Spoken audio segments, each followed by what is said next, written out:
वित्त मंत्री निर्मला सीतारमण ने देश का बजट पेश किया है, आम बजट। बजट से पहले उम्मीदें थी, लेकिन अब कई वर्गों से बजट को लेकर प्रतिक्रियाएं आ रही है। टैक्स स्लैब को लेकर करें या फिर युवाओं को लेकर या किसानों को लेकर जो बजट जारी किया है, प्रस्ताव रखे हैं, उसको लेकर कई वर्ग के लोग, किसान हुए या पॉलिटिशियन हुए, सब अलग अलग बोल रहे हैं। कोई बता रहे हैं कि बजट काफ़ी फायदेमंद है, तो कोई बता रहे हैं कि निराशाजनक है। लेकिन बजट को लेकर सबसे बड़ा जो सोच है, एक युवा वर्ग है। युवा वर्ग के लिए ये कितना फ़ायदेमंद है या फिर उनके लिए कितना अच्छा बजट है। हमारे साथ में है उदयपुर के आर्ट्स कॉलेज के छात्र जो बजट को लेकर कुछ कहना चाह रहे हैं। क्या नाम है आपका? मोहित नायक।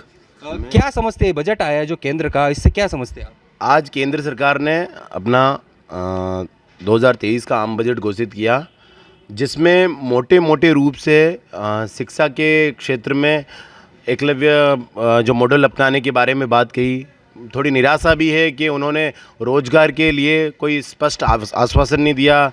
जिन नौकरियों का वादा सरकार के बनने के समय किया हुआ था, वो वादा लगभग पूरा होता हुआ नहीं दिख रहा था।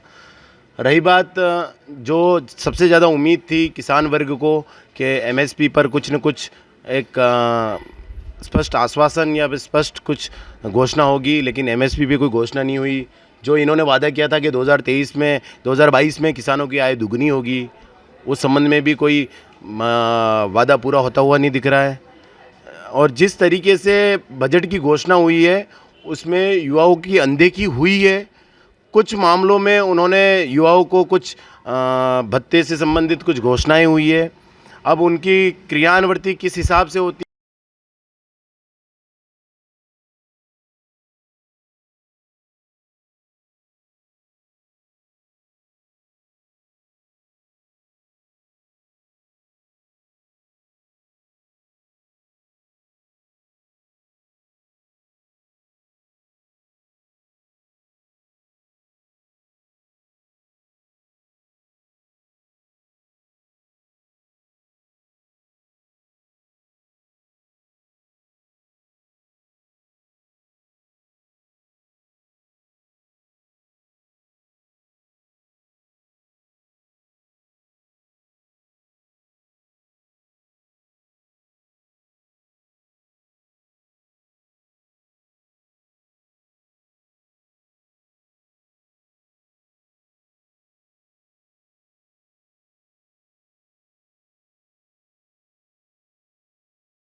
जैसे कि देखा जाए कि अभी पेट्रोल और डीजल की बढ़ती कीमतों के हिसाब से जो सरकार ने अभी इलेक्ट्रिक व्हीकल निकाले हैं, वो बहुत ही ज़्यादा फ़ायदेमंद है, क्योंकि जो पेट्रोल और डीजल के बढ़ते दाम है वो एक अफोर्डेबल दाम नहीं है अभी के टाइम से।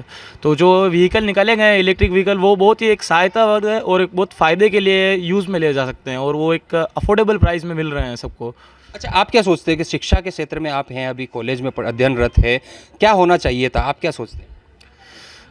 जैसे शिक्षा के वर्ग में अगर अपन देखा जाए तो एक अच्छी फैसिलिटीज़ प्रोवाइड कराना और उनको कम दामों में एक पढ़ाई का जो साधन होते हैं उनको प्रोवाइड करवाना, वो सब एक चीज़ सही रहती है उस हिसाब से। आप क्या बताना चाहेंगे, क्या क्या जानते हैं शिक्षा के ये जो बजट आया है इसको लेकर?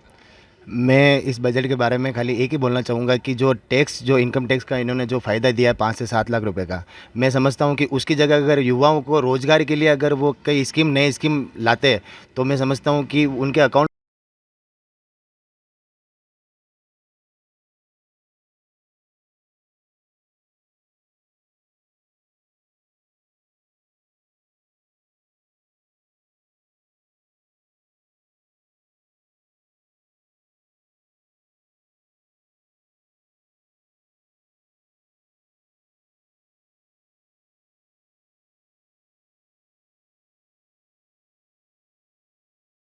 बजट के बारे में पढ़ा आपने, जाना जो बजट आया उसके बारे में, पर रोजगार को लेकर काफ़ी बताया जा रहा है। आप कुछ कहना चाहेंगे? जी बताइए। शिक्षा के क्षेत्र में आप अध्ययनरत स्टूडेंट है, शिक्षा के क्षेत्र में बताइए क्या उम्मीदें थी और क्या वाकई में आपको मिला है वो? उम्मीदें काफ़ी थी। जिस हिसाब से मोदी सरकार हर समय कहती रहती है कि हम लोग युवाओं के लिए ये कर रहे हैं वो कर रहे हैं, वैसा कुछ नज़र आया नहीं। और जैसे कि आप देख रहे हैं किसान के लिए भी मैंने बहुत सुना है कि किसानों के लिए भी बहुत सारी चीज़ें वो करने के लिए कहते रहते हैं, वैसा भी कुछ बजट में नज़र आया नहीं। ना कि किसानों को कुछ मतलब कह सकते हैं बेनिफिशियरी वाली कोई चीज़ें किसानों के लिए भी हुई नहीं है। और किसानों के लिए नहीं हुई तो मतलब ये देख लीजिए कि जो देश किसानों के बल पे चलता है उनके लिए नहीं हुई तो हम शिक्षा वालों के तो क्या क्या ही होना था। तो मैं काफ़ी निराश हूँ। जैसे शिक्षा की बात करें तो फिशरीज क्षेत्र में काफ़ी उन्होंने बजट जारी किया है। पर्टिकुलर आपने एक क्षेत्र में कोल्ड स्टोरेज भी काफ़ी बताया। मेरी बात, अब वो पर्टिकुलर एक ही क्षेत्र में कर दिया। शिक्षा के अंदर भी तो बहुत सारे विभाग है, आप थोड़ा सबको दो। एक ही चीज़ को आप आगे बढ़ाते रहोगे, दूसरे क्या करेंगे? मेरी बात सुनिए, मैं आर्ट्स का स्टूडेंट हूँ, आज मेरे आर्ट्स फैकल्टी में कोई चीज़ मेरे को प्रोवाइड नहीं हो रही है और वहाँ पर मत्स्य विभाग में हो रही है, तो मैं मत्स्य तो पालने जाना सरा, यहाँ आर्ट्स का भी तो कुछ